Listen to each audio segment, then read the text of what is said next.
harder on them. So hard to keep that bike going straight.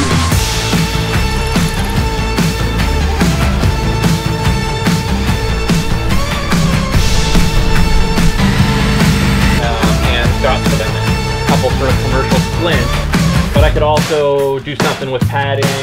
My entire way around, this is the key I find, you know.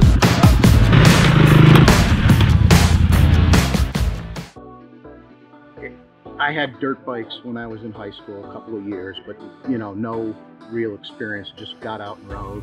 I rode motorcycles off-road when I was a teenager, which was a long time ago. When I first got my motorcycle license 10 years ago, just the safety course you have to take to get your license, and then haven't really done anything since.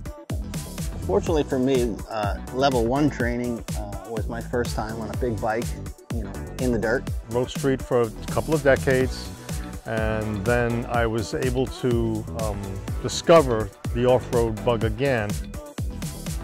I find the training invaluable. One of the things I've come to appreciate is he tries to weave in more than just the motorcycle. You know, in this particular instance, they're weaving in first aid, they're weaving in some survival skills, and that's not something you have typically gotten. Every year that I come back here is a new experience, a new learning. I learned something today that I was struggling with that I didn't realize I was doing until Eric pointed it out.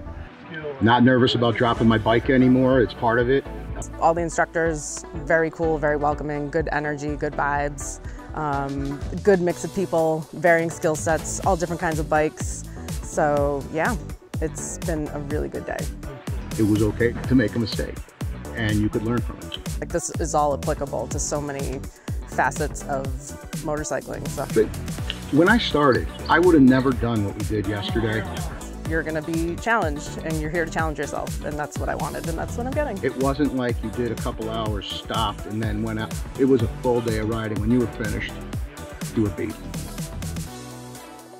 I've had great experience and came back for another one. I'm coming back because the owner, Eric, is personally involved in every detail. What brings me back to MotoVermont is a feeling of being welcome and a feeling of gaining a lot of knowledge I'm not normally exposed to. You know, somebody like me who's still working full-time, I don't have the time to plan.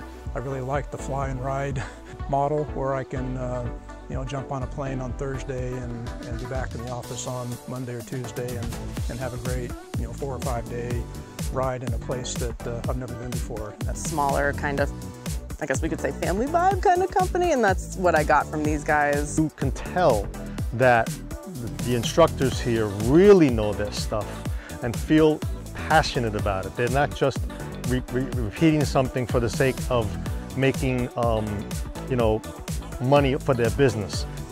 I don't think he can hand select the people, but somehow it seems he does. There's just a great crowd that's attracted to this sport. I haven't found anybody that I would want to, you know, share a campsite with.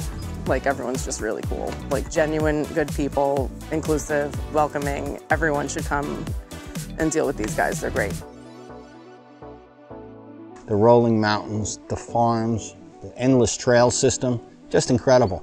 Like, I love Vermont. Why wouldn't I go to Vermont and learn this stuff?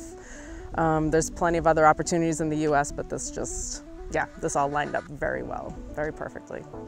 You know, the ride up to Vermont is just so incredible. I'll be back next year for another trip. Food's great. He made great coffee, and that's a big thing for me. Big thing. Tons of coffee, wonderful brew. Yes, you'll love the food. I'll be back next year.